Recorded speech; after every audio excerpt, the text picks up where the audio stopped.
இன்றைய நிதிநிலை அறிக்கையில் வந்து என்ன அம்சங்களை பார்க்குறீங்க? வணக்கம், நான் பிரசிடென்ட் கொடிஷா. இந்த தடவை பட்ஜெட்டில் வந்து என்னென்ன வந்திருக்குன்னா, ஒரு பம்ப் அண்ட் மோட்டாருக்கு வந்து centre of excellence, advanced centre for pump and motor excellence ஒரு சென்டர் ஒன்று செட்டப் பண்ணுறேன்னு சொல்லியிருக்காங்க கோயம்புத்தூருக்காக. இது ஒரு நல்ல விஷயம். அடுத்தது பார்த்தீங்கன்னா, நமக்கு கோயம்புத்தூரோட பக்கத்தில் இருக்கிற சூலூரில் ஒரு 100 ஏக்கர்ஸும் பல்லடத்தில் ஒரு 100 ஏக்கர்ஸும் செமிகண்டக்டருக்காக இண்டஸ்ட்ரியல் பார்க் போடுறேன்னு சொல்லியிருக்காங்க. அது நல்ல ஒரு பூஸ்டாக இருக்கும். ஏன்னா இது வரைக்கும் வந்து ஒரு கம்பெனி ஆல்ரெடி வந்தாச்சு நமக்கு, எஸ்ன்னு ஒரு கம்பெனி, அமெரிக்கன் கம்பெனி. போன வருஷம் முதலமைச்சர் வந்து அமெரிக்கா போயிட்டு வந்த உடனேவே அவங்க இமீடியட்டாக அந்த ஒர்க் ஸ்டார்ட் பண்ணி இப்போ அவங்க இனாகுரேட்டும் பண்ணியாச்சு. ஸோ இது ஒரு பெரிய ஒரு நியூ செக்டார் கோயம்புத்தூருக்குள்ள என்டர் ஆகுது. அடுத்தது பார்த்தீங்கன்னா, நமக்கு ஸ்டார்ட் அப்புக்காக வந்து ஒரு 20 crores ஃபண்டு வந்து அலாட் பண்ணியிருக்காங்க. அது வந்து ஏன்னா தமிழ்நாட்டில் வந்து 10,000 ஸ்டார்ட் அப் இருக்கு. அதில் எஸ்பெஷலி கோயம்புத்தூர்லேயே ஒரு 4,000 ஸ்டார்ட் அப் இருக்குன்னு சொல்லலாம். இப்போ இந்த 20 crore funding for start up வந்து ஒரு பூஸ்ட் பண்ணும். அடுத்தது வந்து நம்மளோட ஷிப் பில்டிங்காக இன்ஜின் அண்ட் ஃபேப்ரிகேஷன் ரெண்டுக்குமே வந்து அதுக்கான சப்போர்ட்ஸ் எல்லாம் பண்றோம்னு சொல்லியிருக்காங்க. அது இன்னும் டீட்டெயில்டாக நம்மளோட இவங்க ஃபினான்ஸ் மினிஸ்டர் என்ன சொன்னாங்களோ அதோட அறிக்கையில் வந்து நம்ம படித்தோம்னா தெரியும். இப்போ அதுக்கும் ஒரு அதாவது இப்போ இந்த பட்ஜெட்டோட ஓவரால் இது பார்த்தா மேனுஃபேக்சரிங்க்கு வந்து நல்ல ஒரு பூஸ்ட் கொடுத்துருக்காங்க. ஏன்னா அவங்க வந்து ஏர்போர்ட் எக்ஸ்பான்ஷன்ஸை வந்து சீக்கிரமா பண்றதுக்கு அதுக்கு லேண்ட் இது பண்ணி எடுத்து கொடுக்குறோன்னு சொல்லியிருக்காங்க, ஹேண்ட் ஓவர் பண்றோம்னு சொல்லியிருக்காங்க. ஏர்போர்ட் அத்தாரிட்டி எடுத்து கிராப் பண்ணி எடுத்து தரோம்னு சொல்லியிருக்காங்க. அந்த மாதிரி ஃபியூ திங்ஸ் வந்து for manufacturing, boosting of development of the state, அதுக்காக 1 trillion எக்கனாமிக்காக போறதுக்காக எல்லாமே பண்ணியிருக்காங்க. ஸோ இது ஒரு நல்ல ஒரு பாயிண்டாக தான் இருக்கு. என்ன நாங்கள் இதே மாதிரி 10,000 செல்ஃப் ஹெல்ப் குரூப்புக்கு சொல்லியிருக்காங்க. விமன் எம்பவர்மெண்ட்டுக்காக நிறைய இப்போ ஸ்டூடெண்ட்ஸ் பார்த்தீங்கன்னா அவங்களோட ஹாஸ்டல் ஃபெசிலிட்டிஸும் கொடுக்குறோன்னு சொல்லியிருக்காங்க 1000 பேர்த்துக்கு, கோவை, மதுரை அண்ட் சென்னைக்கு. ஸோ இந்த மாதிரி நிறைய சப்போர்ட் கொடுத்துருக்காங்க. என்ன எங்களுடைய தொழில் எதிர்பார்ப்புகளில் வந்து நாங்கள் சோலாருக்காக வந்து இது மானியம் வரும்னு எதிர்பார்த்தோம். ஏன்னா எங்களுக்கு இன்னைக்கு வந்து அந்த ரைசிங் காஸ்ட் ஆஃப் மேனுஃபேக்சர், அதாவது எங்களுக்கு வருஷம் வந்து எங்களுக்கு ஒரு 6-8% வந்து பிரைஸ் இன்க்ரீஸ் ஆகிட்டே இருக்கு. அதாவது எக்ஸ்பென்சஸ்ல அதுக்கு வந்து காம்பன்சேட் பண்றதுக்காக இந்த சோலார் ரூஃப்டாப்புக்கு வந்து 25% சப்சிடி கேட்டிருந்தோம் எங்க கொடிச்சால இருந்து. இது தமிழ்நாட்டில் இருக்கிற எல்லா எம்எஸ்எம்இக்கு இதா இருக்கும், யூஸ்ஃபுல்லா இருந்திருக்கும். இது ஒரு சின்ன ஒரு டிசப்பாயின்மெண்டா இருக்கு. பட் இருந்தாலும் 1918 crores வந்து மொத்தமா அலாட் பண்ணியிருக்காங்க எம்எஸ்எம்இஸ்க்கு. ஸோ இன்னும் ஃபர்தரா போக எம்எஸ்எம்இஸ்க்கு இன்னும் நிறைய சப்போர்ட் பண்ணுவாங்க இந்த ஸ்டேட் கவர்மெண்ட்ங்கிறது நாங்கள் நம்புறோம். இப்போ 9 இடங்கள்ல வந்து 366 கோடி மதிப்புள்ள தொழிற்பேட்டைகள் அமைக்கப்படும் அப்படின்ற அறிவிப்பு. ஆமா, அது ஒரு விஷயம் பாத்தீங்கன்னா, தொழிற்பேட்டை வர்ற போது மேனுஃபேக்சரிங் வந்து இம்ப்ரூவ் ஆகும். மேனுஃபேக்சரிங் இம்ப்ரூவ் ஆச்சுன்னா எம்ப்ளாய்மெண்ட் வந்து ஜென்ரேஷன், இப்போ அவங்க வந்து 1 lakh யூத்துக்கு வந்து இமிடியேட்டா ஜென்ரேட் பண்றதுக்கான ஸ்கீம்ஸுங்கிற மாதிரி தான் நிதியமைச்சர் சொல்லியிருக்காரு. ஸோ 1 லட்சம் யூத்துக்கு வந்து எம்ப்ளாய்மெண்ட் கொண்டு வரதா இருந்தால் அதுக்கு நிறைய ஒர்க் பண்ணணும். பார்க்கறதுக்கு 1 லட்சம் அப்படிங்கிறது நம்ம வந்து அந்த 1 lakhங்கிற பீப்புளுக்கு அவங்க சப்போர்ட் பண்ணி கொண்டு வர போது அது நல்லாவே மேனுஃபேக்சரிங் பூஸ்டப் பண்ணும்.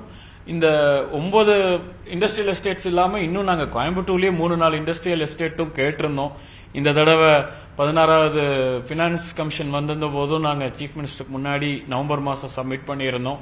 ப்ளஸ் இப்போ எங்களோட பட்ஜெட்டுக்காக இதுலேயும் நாங்கள் கொடுத்துருந்தோம். இந்த மாதிரி எங்களுக்கு ஒரு 3-4 இண்டஸ்ட்ரியல் எஸ்டேட் கோயம்புத்தூரில் வேணும். ஏன்னா மேனுஃபேக்சரிங்கோட ஹப்பு கோயம்புத்தூர். ஸோ நம்ம சென்னைக்கு அடுத்த ஒரு பெரிய மாநகரம்னு பார்த்தீங்கன்னா இதுதான். நகரம்னு பார்த்தீங்கன்னா இதுதான், இன்னும் மாநகரம் ஆகலை, நகரம்னு பார்த்தீங்கன்னா இதுதான். ஸோ அந்த அளவுக்கு ஒரு 60% ஆஃப் சென்னையோட மேனுஃபேக்சரிங் இங்கே இருக்குங்கிற போது நமக்கு லேண்ட், இண்டஸ்ட்ரியல் எஸ்டேட்ஸ் இங்கே டெவலப் ஆச்சுன்னா ஆல்ரெடி இருக்கிற கம்பெனிஸோட எக்கோ சிஸ்டத்துக்கு வந்து யூஸ் பண்ணும். அதாவது இங்கே முதல்ல மிஷின் ஷாப்போ ஃபவுண்டரியோ எல்லாமே இங்கே இருக்கு. எக்கோ சிஸ்டம்னு சொல்லுவீங்க இல்லைங்களா மேனுஃபேக்சரிங்க்கு. இப்போ எலக்ட்ரிக் வெஹிக்கிள் மேனுஃபேக்சரிங் எல்லாத்துக்குமே இங்கே இருக்கு. பம்ப் மேனுஃபேக்சராக இருந்ததுனால எலக்ட்ரிக் வெஹிக்கிள் மேனுஃபேக்சரிங் இங்கே பூஸ்டப் ஆகுது. ஸோ அந்த எக்கோ சிஸ்டம் இருக்கிற இடத்துல நீங்க இன்னும் லேண்ட்ஸ் கொடுத்து நிறைய இண்டஸ்ட்ரீஸ் போட சொல்றதுக்கு நிறைய வெளிய கண்ட்ரீஸ்ல இருந்து வந்து இங்க இன்வெஸ்ட் பண்றதுக்கு ரெடியா இருக்காங்க. லேண்ட் இல்லாதனால தான் இங்க இன்னும் growth வந்து கர்டைல் பண்ணி வச்சிருக்கிற மாதிரி இருக்கு. நம்ம இண்டஸ்ட்ரியல் எஸ்டேட்ஸ் கொடுத்தாங்கன்னா 9ஓட சேர்த்து இன்னும் கொஞ்சம் எங்களுக்கு கோயம்புத்தூர்ல ஒரு 3-4 எஸ்டேட்ஸ் கொடுத்திருந்தாங்கன்னா நல்லா இருந்திருக்குங்கிறது எங்களோட எதிர்பார்ப்பு, வேற ஒன்றும் இல்லைங்க. மெட்ரோ ப்ராஜெக்ட் அதுக்கு சென்ட்ரல் கவர்மெண்ட் சீக்கிரம் செய்யணும். ஆமா, அது வந்து இப்போ அவங்க வந்து என்ன சொல்லியிருக்காங்கன்னா டீடைல் ப்ராஜெக்ட் ரிப்போர்ட் அறிக்கை அனுப்பிச்சிட்டோனுங்கிறாங்க. எங்களுக்கும் வந்து மெட்ரோ சிஎம்ஆர் சென்னை மெட்ரோ அவங்களோட எம்டியை வந்து நாங்கள் சித்திக் சார் அவர் வந்து நாங்கள் ஒரு 2-3 மந்த்ஸ்க்கு முன்னாடி கோயம்புத்தூர்ல இருக்கிற ரஷ்யன்ஸ் எல்லாம் மீட் பண்ணோம். அவர் என்ன சொல்லியிருந்தாருன்னா அந்த அறிக்கை போய் அப்ரூவ் ஆகி வரக்கு ஒரு ஃபியூ மந்த்ஸ் ஆயிரும். அண்ட் அதுக்குள்ள வந்து இங்க லேண்ட் அக்விசிஷன் பாக்கி இருக்கு. ஏன்னா நமக்கு சத்தி ரோட்லயும் வந்து வைடனிங் பண்ணணும், பிளஸ் இங்க அவனாசி ரோட்லயும் வந்து கொஞ்சம் லேண்ட் அக்விசிஷன்லாம் இருக்கு. அதெல்லாம் முடிக்கிறதுக்கு நமக்கே 1 இயர் பக்கம் டைம் ஆயிரும். ஸோ அதுக்குள்ள அந்த டிபிஆர் அப்ரூவ் ஆகி வந்துருச்சுன்னா 10,740 crores என்னமோ கொடுத்துருக்காங்க. அது ஃபினான்ஸ் மினிஸ்டர் சொன்ன மாதிரி அது சென்ட்ரல் கவர்மெண்ட்ல இருந்தும் அறிக்கை சீக்கிரமா வந்துடணும்னு எதிர்பார்க்கிறோம் அப்ரூவல். அது வந்துருச்சுன்னா நம்ம இந்த 2025 மெட்ரோ வேலை ஆரம்பிச்சிடணுங்கிறத எதிர்பார்ப்பு. ஏன்னா சிட்டியில வந்து இப்போ நிறைய ஐடி கம்பெனிஸ் வருது. 1.8 crore square feet IT companies வருதுன்னா நமக்கு அட்லீஸ்ட் ஒரு 2 லட்சம் பேராவது சிட்டிக்குள்ள எக்ஸ்ட்ராவா வருவாங்க.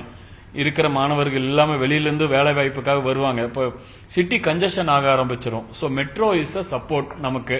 ஃப்ளைஓவர் அதுக்குள்ள ஓப்பன் ஆயிரும்னு சொல்லியிருந்தாங்க அந்த டைம்ல. நம்ம அவனாசி ரோட் ஃப்ளைஓவர் அது ஃபினிஷிங் ஸ்டேஜ் வந்துருச்சு, ஒரு 3 மாசத்துல ஓரளவுக்கு வந்துரும்னு சொல்லியிருக்காங்க. எல்லாருமே வந்து ஒரு ஃபாஸ்டரா, ஏன்னா கோயம்புத்தூர் வந்து அடுத்த 2-3 வருஷத்துல ரொம்ப ஃபாஸ்டரா போயிட்டு இருக்கு. இப்பவே பாருங்க 4 வருஷத்துல நம்ம 2020 கோவிடுக்கு அப்புறம் பாத்தீங்கன்னா நம்மளோட கோயம்புத்தூர் வளர்ச்சி வந்து சென்னையில 40% இருந்தது 60% வளர்ந்துட்டோம். இந்த வளர்ச்சி வந்து அடுத்தது நம்ம ஒரு டயர் 1 சிட்டியா டெவலப் ஆகிறதுக்கான எல்லா திறமையும் கோயம்புத்தூர்ல இருக்கு. எல்லா ஃபெசிலிட்டிஸும் கோயம்புத்தூர் வந்துச்சுன்னா இன்னும் நல்லா இருக்கும் வளர்ச்சி. அதுதான் நமக்கு வேணுங்கிறது ஆக்சுவலா. இந்த செமிகண்டக்டர் பார்க் அப்படின்றது வந்து எந்த அளவுக்கு முக்கியத்துவம், அது வந்துச்சு அப்படின்னா இன்னொரு வளர்ச்சி எப்படி இருக்கும்? அது எப்படி இருக்குன்னு சொல்ல போனா நாங்கெல்லாம் இன்ஜினியரிங் இண்டஸ்ட்ரி. ஸோ அது வந்து ஒரு நியூ செக்டார் கோயம்புத்தூருக்குள்ள வருது. அண்ட் அதோட பொட்டன்ஷியல் இருக்குங்கிற போது நிறைய அதுக்கான எஸ்எம்இஸ்லயும் வருவாங்கங்கிற நாங்க எதிர்பார்க்கிறோம். அண்ட் இப்போ ஒரு கம்பெனி வந்திருக்கிறவங்களும் வந்து நாங்களே வந்து எப்படி கோயம்புத்தூர் வந்தாங்க இனிஷியலா அப்படின்னு யோசிச்சோம். அதுக்கப்புறம் அவங்க கிட்ட நாங்க டிஸ்கஸ் பண்ணோம். அவங்க சொன்னாங்க கோயம்புத்தூரோட எக்கோ சிஸ்டத்துக்கு பிரகாரம் சார் இருக்கு சார், இங்க பொட்டன்ஷியல் இருக்கு, செமிகண்டக்டருக்கு இங்க நல்ல வாய்ப்பு இருக்கு. நாங்க இது பண்ணி அவங்க இன்னும் எக்ஸ்பான்ஷன் ஐ திங்க் அவங்க 500 crore என்னமோ இன்வெஸ்ட் பண்ணி வந்திருக்காங்க. அவங்க இன்னும் மேலும் அதை டெவலப் பண்றதுக்காக பிளான் இருக்கு. ஸோ ஒரு கோயம்புத்தூருக்கு ஒரு புதிய செக்டார் கவர்மெண்ட் நமக்கு கொடுத்துருக்காங்கன்னு தான் நம்ம சொல்லணும். ஏன்னா யாருமே வந்து எம்எஸ்எம்இஸா நாங்களே யாருமே கேட்கல. இப்போ அதுல ஒரு புதுசா ஒரு விஷயத்துக்குள்ள போகும்போது அது கண்டிப்பா வந்து வளர்ச்சிக்காக தானே இருக்கும். அதான் எங்களோட எதிர்பார்ப்பு. நிதிநிலை அறிக்கை நீங்க வந்து 9 மாவட்டங்களுக்கு வந்து தொழில்பேட்டைகளுக்கான அனுமதி தான் கொடுத்துருக்காங்க. கோவைக்கு 2 கிராமங்களுக்கு கொடுக்கல. எப்படி பட்ஜெட் இல்லை, இப்போ கோவை தமிழக அரசு பட்ஜெட்டில் பல்வேறு திட்டங்களை அறிவித்திருக்கின்றார்கள். புதிய திட்டங்களும் அறிவிப்பு செய்திருக்கிறார். அது பல்வேறு வகையில் வரவேற்கத்தக்க விஷயங்கள் நிறையா இருக்கின்றன. அதில் குறிப்பாக சொல்லப்போனால் இந்த தொழில்பேட்டைகள் கோவை தவிர்த்து பாக்கி 9 மாவட்டங்கள் அமைப்பதற்கான ஒரு அறிவிப்பு கொடுத்திருக்கின்றார்கள். ஒரு 366 கோடி ரூபாய் செலவில் சிட்கோவுடன் இணைந்த அந்த திட்டம். இப்போ நாங்கள் நீண்ட நெடிய நாட்களாக கோவை மாவட்டத்தை நாங்கள் கேட்டுக்கொண்டிருக்கின்ற இந்த தொழில்பேட்டையானது எங்களுக்கு எந்த அறிவிப்பும் இல்லாதது, அது வருத்தத்தை அளிக்கிறது.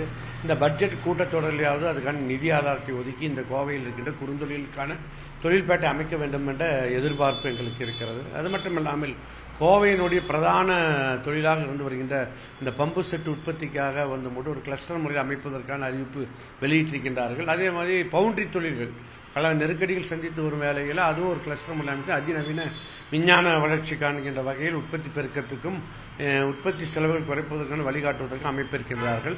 அதை வந்து நாங்கள் வரவேற்கின்றோம். ஆனால் அதே நேரத்தில் கோவை மாவட்டத்தில் எங்களுக்கு இந்த குறுந்தொழில்கள் என்று தனி அடையாளப்படுத்தி எங்களுக்கு என்று அறிவிப்பில்லாதது என்பது மிகுந்த வருத்தமாக இருக்கிறது. அது போன்று காலம் கெட்டு போல பட்ஜெட்டில் வந்து பொதுவாக வாசித்திருக்கிறார்கள். இன்னும் அந்தந்த மானிய கோரிக்கைகள் வருகின்ற பொழுது எங்கள் கோவைக்கும் தொழிற்பேட்டை வேண்டும் என்கின்ற அடிப்படையில் அவர்கள் வந்து அதுக்கான திட்டமும் அதுக்கான நிதி ஒதுக்கீடு வேண்டும் என்று எதிர்பார்ப்போடு இருக்கணும். அது மட்டும் இல்லாமல் பார்த்தீங்கன்னா இன்னைக்கு இருக்கக்கூடிய இந்த நிதி அறிக்கையில் பார்க்க போனால் இந்த தொழில்துறைகள் கடுமையான நெருக்கடி சந்தித்துக் கொண்டிருக்கிறது இந்த மின்சார பிரச்சனை. இந்த மின்சார பிரச்சனை நாங்கள் தொடர்ந்து வலியுறுத்திட்டு வர காரணம் என்னன்னு கேட்டீங்கன்னா அதோட வலியும் வேதனையும் அது எங்களால் ஈடுகட்ட முடியலைங்கிறக்காக தொடர்ந்து நாங்கள் சொல்லிக் கொண்டிருக்கிறோம். அது அரசு தமிழக முதல்வர் அவர்கள் தமிழகத்தினுடைய தொழில் வளர்ச்சி கருத்தில் கொண்டு இந்த நிலை கட்டணம் என்கின்ற அந்த 460% கட்டணத்தை குறைப்பு அறிவிப்பு இந்த பட்ஜெட் கூட்டத்தொடரில் மானிய கோரிக்கையிலாவது அறிவிப்பார்கள் என்று எதிர்பார்க்கிறோம். அது செய்யணும், செஞ்சாதான் எங்கள் தொழிலை பாதுகாக்க முடியும். அது மட்டும் இல்லாமல் பார்த்தீங்கன்னா இந்த ஸ்மார்ட் மீட்டர்னு சொல்லி இப்போ எல்லா இடத்துல பொருத்த ஆரம்பிச்சிட்டாங்க. அது பெரிய ஆபத்தை நோக்கி நாங்கள் போய் கொண்டிருக்கிறோம். ஏற்கனவே இந்த மின்கட்டண உயர்வு என்பது பெரும் சுமையாக இருக்கின்ற பொழுது இந்த பீக் அவர் கணக்கிட்டு அந்த பீக் அவருக்கான கட்டணம் 25% கூடுதலாக வசூலிப்பதற்கான திட்டமிடலோடு மின்சார வாரியம் செய்து கொண்டிருக்கிறார்கள். அந்த திட்டத்தை தடுக்க இந்த பீக் அவர் என்பது எடுக்க வேண்டும் என்ற எங்கள் கோரிக்கையை நாங்கள் முன்வைத்திருக்கிறோம். அதுவும் இந்த பட்ஜெட் கூட்டத்தொடரில் அவர் எங்களுக்கு செய்து தர வேண்டிய அறிவிப்பு வர வேண்டும்.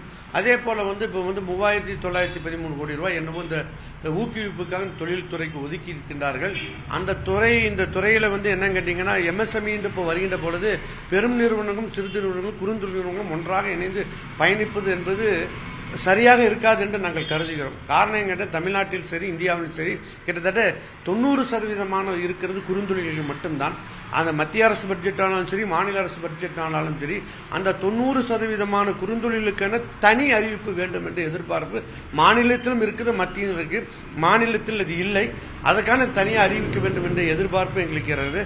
அதே நேரத்தில் முதலமைச்சருக்கு நாங்கள் முன்வைக்கின்ற கோரிக்கை என்னன்னு கேட்டீங்கன்னா இந்த பட்ஜெட் கூட்டத்தில் இந்த தொழிலுக்கு தனி வாரியம் அமைக்க வேண்டும் கேட்கிறார். அது குறுந்தொழிலுக்காக இந்த 90% தமிழகத்தில் இயக்கக்கூடிய குறுந்தொழிலுக்காக தமிழக முதலமைச்சர் கடந்த காலங்களிலும் சரி முன்னாள் இருந்த நமது கலைஞர் அவர்களும் சரி அதுக்கு பின்னால் வந்தார்கள் பல்வேறு வாரியங்கள் அமைத்து அந்த தொழிலை பாதுகாப்பதற்கும் தொழிலாளிகளை பாதுகாப்பதற்கும் நிறைய நடவடிக்கை எடுக்கின்றார்கள். நாங்கள் இந்த குறுந்தொழில்களை பாதுகாப்பதற்கும் இதில் பணியாற்றுவர்களையும் இந்த தொழிலை நடத்தி கொண்டு பாதுகாக்க ஒரு வாரியத்தை ஏற்படுத்த வேண்டும், இந்த அறிவிப்பு வெளியிட வேண்டும் என்று எதிர்பார்ப்போடு இருக்கிறோம்.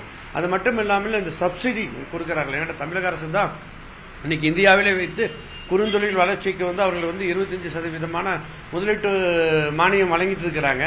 அந்த மானியம் வழங்குவதை நாங்கள் தமிழ்நாடு அரசு அது எந்த அரசாக இருந்தாலும் ஆட்சியாளர் வழங்கி கொண்டிருக்கிறார்கள். அந்த முதலீட்டு மானியம் என்பது உரிய காலத்தில் கிடைப்பதற்கான பண்ஸ் ஒதுக்கணும் அப்படி எதிர்பார்க்கிறோம். ஏன்னா 2.5 ஆண்டு 3 ஆண்டுகள் காத்து கொண்டு இருக்க வேண்டிய சூழ்நிலைக்கு அதை மாற்றுவதற்காக இந்த நிதி ஒதுக்கீட்டிலே ஏற்கனவே பெண்டிங்கில் இருக்கக்கூடிய அனைவருக்கும் இந்த நிதி ஒதுக்கீடு செய்து கொடுக்க வேண்டும் என்று எதிர்பார்ப்பும் எங்களுக்கு இருக்கு.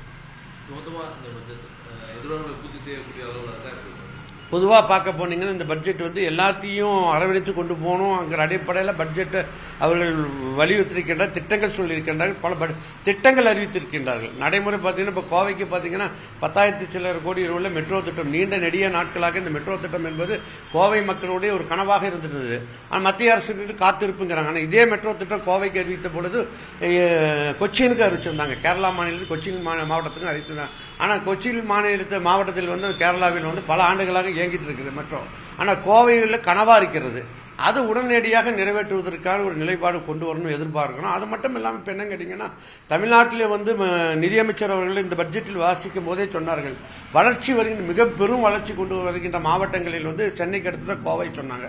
ஆனால் கோவையில் என்ன கேட்டீங்கன்னா பல்வேறு மாநிலத்தைச் சேர்ந்தவர்கள் மாவட்டத்தைச் சேர்ந்தவர்கள் நிரந்தரமாக தங்குமிடமாக கோவையை மாற்றி வருகிறார்கள். அவர்கள் செட்டில் ஆகிறாங்க. இங்கே அதுக்கு தகுந்த மாதிரி ரோடு வசதிகள் போக்குவரத்து வசதி உள்கட்டமைப்பு என்பது கடுமையான நெருக்கடியில் சந்தித்துக் கொண்டு இருக்கிறோம். அதுக்கு ஓரளவுக்கு நிதி ஒதுக்கீடு பெரிய அளவில் செய்ததாக எனக்கு தெரியவில்லை.